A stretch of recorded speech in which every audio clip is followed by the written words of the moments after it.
आपके पितरों का जो पिंड बनाया, पिंड में छेदन होता है, छेदन यानी काटना, पिंड को काटा जाता है, काट कर 3 भाग करते हैं, 3 भाग करके 3 पीढ़ी जाकर मिलाते हैं। एक पीढ़ी बोलते हैं भगवान इनके भी पिताजी और इनके भी पिताजी, इनके भी पिताजी का तो प्राणी को मिलाते हैं, आगे पितर बनते हैं। ये बोलती होती है प्रियतियों, प्रियतियों किसको बोलते हैं? भूतानी साधन दातन को प्रियतियों बोलते हैं। और पिंड की देवताओं को बोलते हैं। देवता बनाने पिंड का छेदन होता है। पिंड छेदन के 1.25 तोले चांदी, 1.25 तोले सोने का तार चाहिए। लाए चांदी सोने का तार पितरों का नाम भी आप लोग जल लो, विद्या हाथ में पानी रखो। वह देवता चांदी सोने का तार नहीं लाए हैं, आपको द्रव्य उपचार करते हैं, दान भी करना है। चांदी 1.25 तोले सोने के तार के अंदर एक 100 रुपये दक्षिणा लो अपने हाथ में, जिससे पितरों का छेदन होता है। 100 का नोट लो अपने हाथ में।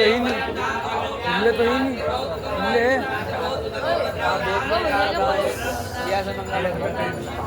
भैया इनका पर्चा ला दो।